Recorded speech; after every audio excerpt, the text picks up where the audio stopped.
রয়েছি পূর্ব বর্ধমান জেলার নতুন গ্রামে।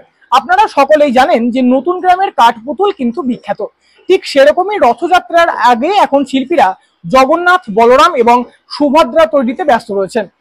রথযাত্রা উপলক্ষে শিল্পীরা তৈরি করছেন প্রায় 40,000 জগন্নাথ, বলরাম এবং সুভদ্রা। রথযাত্রা উপলক্ষে বর্ধমানের নতুন গ্রামের শিল্পীদের ব্যস্ততা বর্তমানে তুঙ্গে। সম্পূর্ণ গ্রাম জুড়ে তৈরি হচ্ছে প্রায় 40,000 জগন্নাথ।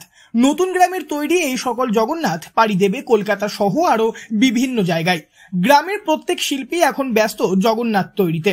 গ্রামে প্রবেশ করলেই দেখা যাবে প্রায় প্রত্যেক বাড়িতেই শিল্পীরা জগন্নাথ মূর্তি তৈরি করছেন। তবে শুধু পুরুষরা নয়, এই কাজে হাত লাগিয়েছেন বাড়ির বধূরাও। প্রত্যেক বছরই রথযাত্রা উপলক্ষে হাজার হাজার জগন্নাথ তৈরি হয় নতুন গ্রাম জুড়ে। কাঠের জগন্নাথ, বলরাম, সুভদ্রা নিয়ে শিল্পীরা রথযাত্রার দুদিন আগে পাড়ি দেন রাজ্যের বিভিন্ন জায়গায়। লক্ষ্মী লাভের আশায় সারা বছর অপেক্ষায় থাকেন গ্রামের শিল্পীরা। এই প্রসঙ্গে নতুন গ্রামের শিল্পী কেশব ভাস্কর বলেন, এখন আমরা সারা বছর তো পেঁচা রাজারা নিয়ে এইসব তৈরি করি। এখন আমাদের রথের মেলা আসছে, রথের মেলার জন্যে আমরা হাজার হাজার জগন্নাথ তৈরি করছি, বুঝছেন।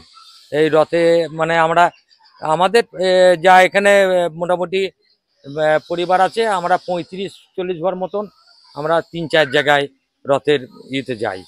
হ্যাঁ, শ্রীরামপুর, দমদম, হ্যাঁ, নাগেরবাজার, তারপরে চন্দননগর হয়, হ্যাঁ, আপনার ইয়েতে হয় গুপ্তিপাড়া, এইসব নানান জায়গায় আমরা বেরিয়ে যাই। এখন শুধু হাজার হাজার শুধু জগন্নাথ তৈরি হচ্ছে।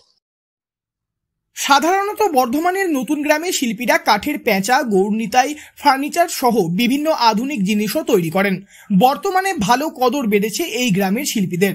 এখানকার তৈরি জিনিস এখন বিদেশেও পাড়ি দেয়। আবার অনেক সময় বিদেশিরাও আসেন বর্ধমানের এই গ্রামে। তবে বছরের অন্যান্য সময় শিল্পীরা বিভিন্ন জিনিস তৈরি করলেও রথযাত্রার আগের এই সময়টায় ব্যস্ত থাকেন জগন্নাথ মূর্তি তৈরিতে।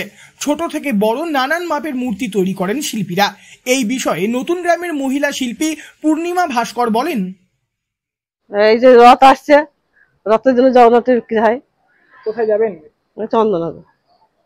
গ্রাম থেকে কি অনেকেই যায়? হ্যাঁ, কেউ শ্রীরামপুর যায়, কেউ চন্দননগর যায়, নানান জগন্নাথ নানান জায়গায় যায়। বিক্রি কেমন হয়? ভালোই হয়। চাহিদা কেমন থাকে? চাহিদা ভালোই আছে, জগন্নাথের বেশি চাহিদা। সব তো বাচ্চা বাচ্চা রথ করে, পাড়া গ্রামে বেশি জগন্নাথ কিনে নিয়ে যায় রথের জন্য সব। সারাদিনে সংসারের কাজ সামলানোর পর কিভাবে কি করেন?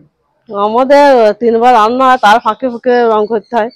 রংটা করতেই হবে, রান্নাটাও চাই। 3 বার আমার বিয়ে হয়ে গেছে থেকে। 30 টাকা থেকে শুরু করে 200 টাকার বেশি দামেরও মূর্তি তৈরি করেন শিল্পীরা। জগন্নাথ, বলরাম, সুভদ্রা 3টে মূর্তি সেট হিসেবেও বিক্রি করা হয়। সব মিলিয়ে বর্তমানে ব্যস্ততার সঙ্গেই দিন কাটছে শিল্পীদের। এতক্ষণ আপনারা দেখলেন যে আমাদের পূর্ব বর্ধমানের শিল্পীরাও কিন্তু রথের আগে যথেষ্ট ব্যস্ত রয়েছেন। পূর্ব বর্ধমান থেকে বনোয়ারিলাল চৌধুরী, লোকাল 18 বাংলা।